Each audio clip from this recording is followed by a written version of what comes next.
وہ کپڑا بھی گھٹنوں تک پہنچا ہوتا ہے، اللہ تعالیٰ اس بندے کی مغفرت فرما دیتے ہیں۔ میرے پاس اس کا ترجمہ میں نہیں لکھ سکا، لیکن اب مجبوری ہے سب، تو آپ کہیں اس کا ترجمہ بھی دیکھ لیجئے گا۔ نیا کپڑا پہنتے وقت کی دوسری ایک اور دعا: الحمدللہ الذی کسانی ما اواری بہی عورتی و اتجملو بہی فی حیاتی۔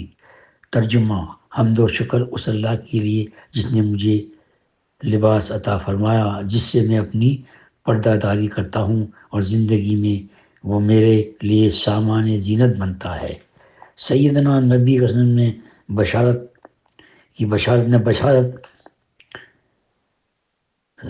بشارت فائدہ دی ہے کہ ایسا کرنے والے بندے کو زندگی اور مرنے کے بعد بھی اللہ تعالیٰ کی حفاظت اور پردہ داری نصیب ہوگی۔ کپڑا پہنتے وقت دہانی یعنی سیدھی آستین یا دہنا پائچہ پہلے الٹا بعد میں، اور یہ دعا مانگیں: اللہم انی اسألک من خیرہ و خیر ما ہوا لہو و اعوذ بک من شر ما ہوا لہو۔ کپڑا پہنتے وقت یعنی سیدھے ہاتھ کو جو ہے آستین میں ڈالیں اور اس پر پڑھیں اللہم انی اسألک من خیرہ و خیر ما ہوا لہو، اور جب الٹے ہاتھ میں ہاتھ ڈالیں آستین میں تو اعوذ بک من شر ما ہوا لہو، تو انشاءاللہ یہ بھی بہت مشق میں آ جائے گی بات۔ لباس کے احکام و آداب مرد کے لیے: یا بنی آدمہ سے لے کر سورہ اعراف رکن نمبر 3، وَلِبَاسِ التَّقْوَىٰ لباس التقوی ذالک خیر۔ اے فرزند آدم، ہم نے تم کو پہننے کے کپڑے عطا کیے ہیں جن سے تمہاری ستر پوشی ہو، اور تجمل یعنی شان و شوکت، عظمت و وقار، جلال، آشائش کا سامان، تقوی والا لباس تو سراسر خیر اور بھلائی ہے، یعنی وہ لباس جو اللہ کے نزدیک فی الحقیقت اچھا اور سراسر خیر ہے، جو خدا ترسی اور پرہیزگاری کے اصول سے مطابقت رکھتا ہے۔ اس میں اللہ کی ہدایت اور ان کے احکام کے خلاف ورزی نہ کی گئی۔ ایسا ہر لباس بلا شبہ سراسر خیر و نعمت اور شکر کے ساتھ اس کا استعمال قرب الہی کا وسیلہ ہے۔ تو یہاں بھی اللہ تعالیٰ ہر قدم پہ جیسے ہم نے ہمارے لیے رہنمائی فرمائی ہے، تو لباس میں تفاخر اور نمائش کی ممانعت یعنی دکھاوا کہ میرا لباس میں بھی یہ منع ہے۔ حضرت ابو بن رضی اللہ تعالیٰ عنہ حدیث کے لفظ ثوب سے مراد وہ لباس ہے جو شان و شوکت، نمائش کے لیے اور لوگوں کی نگاہ میں بڑا بننے کے لیے پہنا جائے، دوسروں کی نگاہ میں علامہ یا بڑا مقدس یا درویشی لوگ یہ درویش سمجھیں، پہنا ہوا ہو، فقیر ہے وغیرہ وغیرہ۔ ظاہر ہے کہ اس کا تعلق آدمی کے دل کی نیت سے ہے۔ ایک ہی کپڑا اگر نمود و نمائش کے لیے، اپنی بڑائی کے مظاہرے کے لیے پہنا جائے تو گناہ اس حدیث کا مصداق ہوگا، اور وہی کپڑا اگر اس کی نیت کے بغیر پہنا جائے تو جائز اور بعض صورتوں میں موجب اجر و ثواب ہوگا۔ اور چونکہ ہم بندوں کو کسی کی نیت اور دل کا حال معلوم نہیں، اس لیے جائز نہ ہوگا کہ کسی کے لباس کو نمود و نمائش اور ریاکاری کا لباس قرار دیں، یہ شخص پر اعتراض کریں۔ ہاں، اپنے دل، اپنی نیت، اپنے لباس کا محاسبہ کرتے رہیں، یہی اس حدیث کا پیغام ہے۔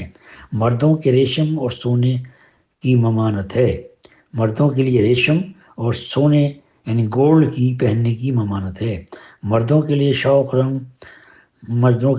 سرخ رنگ کی ممانعت۔ ایک شخص بروایت عبداللہ بن عمر بن عاص رضی اللہ تعالیٰ گزرا اور دونوں کپڑے سرخ رنگ کے پہنے ہوئے تھے۔ اس نے حضور اکرم صلی اللہ علیہ وسلم کو سلام کیا تو آپ صلی اللہ علیہ وسلم اس کا سلام کا جواب نہیں دیا۔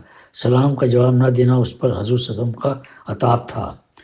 مردوں کو زنانہ لباس و حیت کی ممانعت۔ عبداللہ بن عباس رضی اللہ سے روایت، نبی پاک صلی اللہ علیہ وسلم نے لعنت فرمائی ہے ان مردوں پر جو عورتوں کی مشابہت اختیار کریں۔ مردوں کے لیے سفید رنگ کے کپڑے زیادہ پسندیدہ۔ حضرت سمرہ رضی اللہ سے روایت ہے، نبی پاک صلی اللہ علیہ وسلم نے ارشاد فرمایا، سفید کپڑے پہنا کرو، وہ زیادہ پاک و صاف نفیس ہوتے ہیں، اور سفید کپڑوں میں ہی اپنے مردوں کو کفن دیا کرو۔ لیکن دوسری بہت سی حدیث سے معلوم ہوتا ہے کہ خود آج وسلم نے بسا اوقات مختلف رنگ کے کپڑے بھی پہنے ہیں یا پہنتے تھے۔ اللہ نصیب فرمائے تو پھٹے حال لینا ٹھیک نہیں۔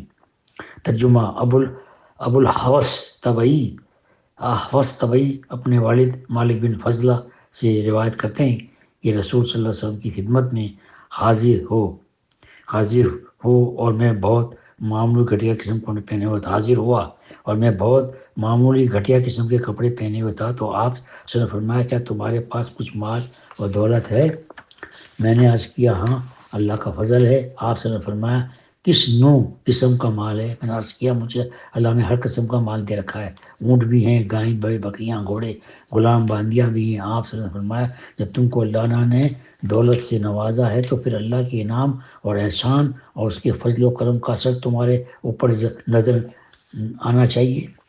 فرمایا نبی کے سامنے اللہ تعالیٰ کو یہ بات محبوب اور پسند ہے کہ کسی بندے پر اس کی طرف سے جو انعام ہو تو اس پر اس کا اثر نظر آئے۔ بعض لوگ اپنی بڑائی کے اظہار کے لیے فیشن کے طور پر بڑھیا لباس پہنتے ہیں اور اس سمجھ میں بے جا اسراف کرتے ہیں۔ دوسری طرف بات کنجوسی کی وجہ سے یا صرف طبیعت کے گنوار پن کی وجہ سے شاید استطاعت یعنی کہ اللہ نے ان کو دیا تھا اس کے باوجود بالکل پھٹے حال میں رہتے ہیں، جو کہ شکر کے تقاضوں کے خلاف ہے۔ صفحہ نمبر 421۔ ایک حدیث میں معرف حدیث صفحہ نمبر 420 ابو الحواس طبعی اپنے والد سے روایت کیا ہے، پچھلے صفحے پر بعنوان اللہ نصیب فرمائے تو پھٹے حال رہنا ٹھیک نہیں۔ اور دوسری حدیث حضرت امام حوینہ ایاد بن سالوہ بعنوان سادگی خستہ حالی بھی ایک ایمانی رنگ ہے۔ فرمایا نبی کے قسم نے اللہ تسمعون الا تسمعون الا تسمعون الا تسمعون، کیا تم سنتے نہیں، کیا تم سنتے نہیں، یعنی سنو، غور سے سنو اور یاد رکھو ان البزازہ من الایمانی ان البزاۃ من الایمان، کے سادگی اور خستہ حالی بھی ایمان کا ایک شعبہ ہے۔ یہ آپ نے مقرر ارشاد فرمایا 2 دفعہ یا 3 دفعہ۔ تشریح مطلب یہ کہ ظاہر سادگی اور خستہ حالی اور زینت اور عیش کی طرف سے بے فکری یا کم توجہی اندرونی ایمانی کیفیت سے پیدا ہوتی ہے، اور یہ ایمان ہی کا ایک شعبہ اور ایک رنگ ہے۔ معارف الحدیث کتاب المعاشرت صفحہ نمبر 423-22۔ لباس میں خاک ساری تواضع پر انعام و کرام۔ حضرت انس رضی اللہ تعالی روایت فرمایا نبی کریم صلی اللہ علیہ وسلم نے جو بندہ بڑھیا اچھا کپڑا لباس کی استطاعت کے باوجود عذرائے تواضع و انکساری اس کو استعمال نہ کرے اور سادہ معمولی لباسی پہنے تو اللہ تعالیٰ قیامت کے دن ساری مخلوقات کے سامنے بلا کر اختیار دے گا کہ وہ ایمان کے جوڑوں میں سے جو چوڑا بھی پسند کرے اس کو زیب تن کرے۔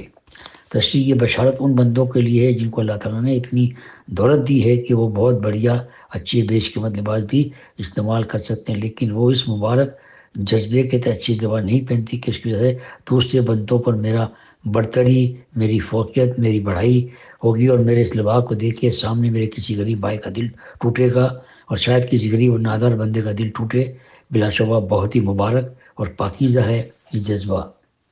ایک اشکال اور اس کا جواب۔ اگر کسی کے ذہن میں خلجان مانے اندیشہ، خلش پیدا ہو کہ ابھی اوپر ابو الحوث اور عمر بن شیب والی بعنوان اللہ نصیب فرمائے تو پھٹے حال لینا ٹھیک نہیں، 2 حدیثیں گزری جن میں مال و دولت استطاعت کی صورت میں اچھا لباس پہننے کی ہدایت فرمائی گئی ہے، اور یہاں اس حدیث میں قدرت استطاعت کے باوجود اچھا لباس نہ پہننے پر ایسے انعام و کرام کی بشارت سنائی گئی ہے۔ اس سے اوپر والی ابو امامہ کی حدیث میں بہت اہتمام اور زور کے ساتھ فرمایا گیا ہے ان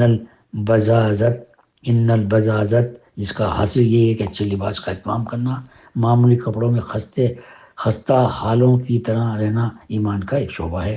دراصل دونوں باتوں میں کوئی تضاد ٹکراؤ نہیں، ان کا محل، موقع، وقت الگ الگ ہے۔ ابو الحوث اور عمر بن شیبہ والی حدیث میں جو کچھ فرمایا گیا اس کے مطابق وہ لوگ ہیں جو اللہ کی دی ہوئی مالی وسعت کے باوجود محض کنجوسی سے یا طبیعت کے لاؤبالی پن کی وجہ سے پھٹے حال رہیں جیسا کہ انہیں کپڑا نصیب ہی نہیں۔ ایسے لوگوں کے لیے فرمایا گیا ہے کہ جب بندے پر اللہ کا فضل ہو تو اس کے رہن سہن، اس کے لباس میں اس کا اثر محسوس ہونا چاہیے۔